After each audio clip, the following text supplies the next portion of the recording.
Okay, I have confirmed that you can hear me. I guess laptops they have like really good pickups. Anyways, I am at my sister's place and it's pretty late, and I just have like a ton of thoughts in my mind. First and foremost is that I've always been afraid of creating stuff, and my friend did a tarot reading of what I think. Like, she did a tarot reading of why I'm afraid. What should I do with my life? What should I do with my career? And it was very frustrating because it was all true. And I'm at my sister's, and she's also telling some truths, and I got mad because it's true. Sometimes I think being mad makes you realize, oh, that's true. And I don't want people to walk on eggshells around me just because I get upset. I want to hear it. I'd rather hear it than not know.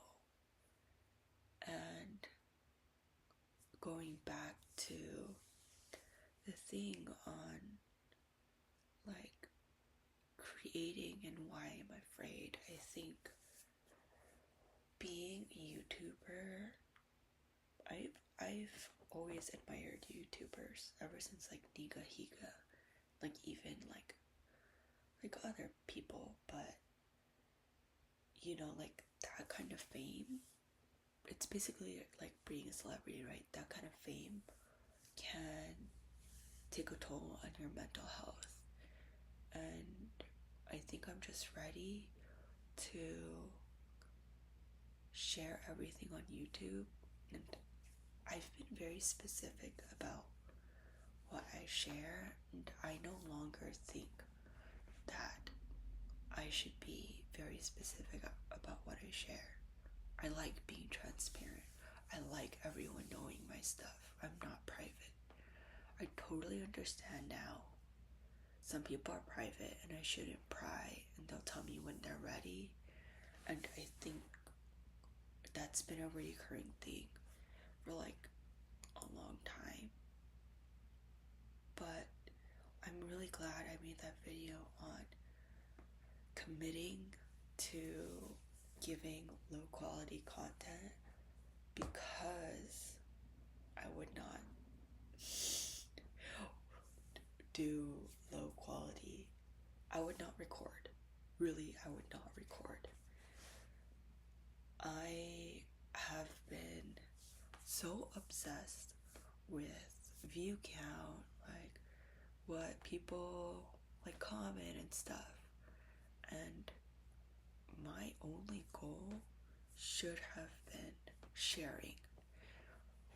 The thing is, I've been sharing, like kind of off and on.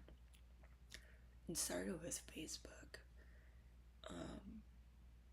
You would just like post statuses, and then AIM, you would like talk to a bunch of people, and I think I really enjoy talking to people. I kind of feel like I changed myself to match my boyfriend who doesn't like to socialize.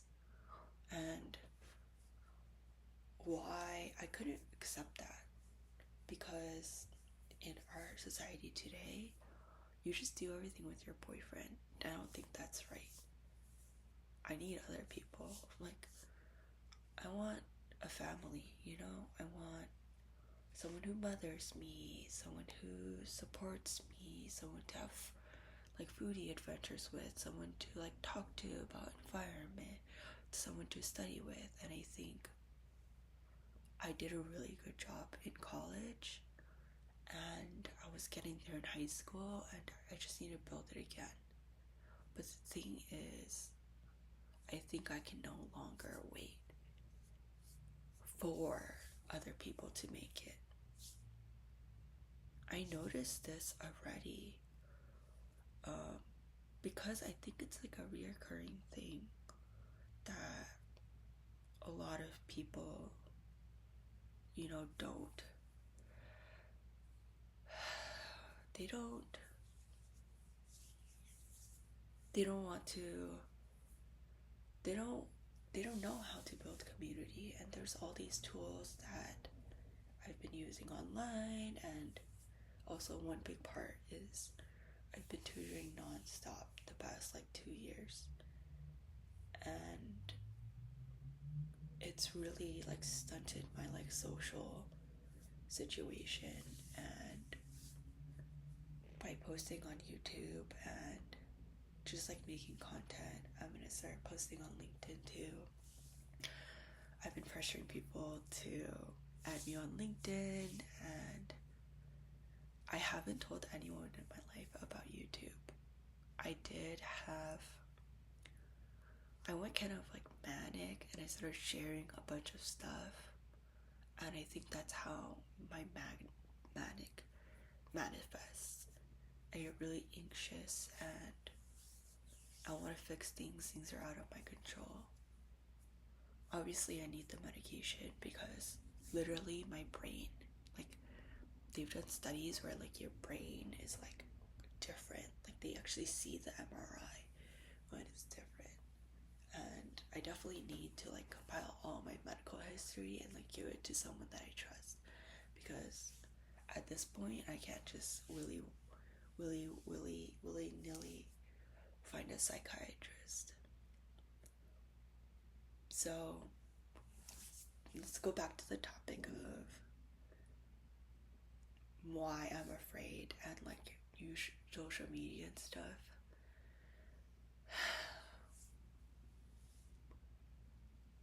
I will share stuff, and I've shared like my crying, and I shared it with my aunt or whatever, and she kind of got upset, like, oh, you're like crying, like I want to see the fun you. And that's a common thing bipolar people get.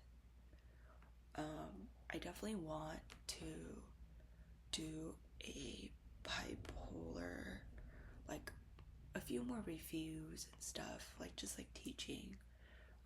I'm actually probably gonna record a video on driving because I had a really interesting conversation on that.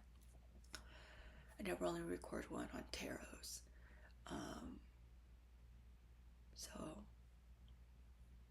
I'll probably write that down.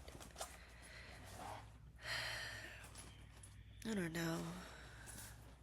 I feel like I'm interesting, and I feel like people like me. And my boyfriend, he definitely had like a following. And I was like, how can he do it? And I think he got really lucky, and his first video was really good. But I'm also super afraid of like getting popular, because he does get hate comments and he loves answering each one. But I've realized through like my Instagram and TikTok and everything else, I just can't. So I have to figure out the title of this video because it's very rambly. But let's do tarot. I'm gonna make a lesson that's very like structured because I love giving lessons. Driving. I guess this one will just be a ramble. I'll just write rambles. So tarot and driving. I don't know. I want your attention span to be like more, and I feel like YouTube videos should be longer. So I guess maybe this would just be a preview of the next one, and then eventually I try to link when I like get back to it. But you can also like try to like find it on my next one. So driving, I guess I want to talk about defensive driving, and tarot, why it's helpful. And then you have to take it with a grain of salt. Okay. The reason why I want to do these is 'cause I literally did it today, and then I was driving with my friend and trying to like tell him about it. So I'm really excited about these lessons. So if you're interested in either, please check out my video.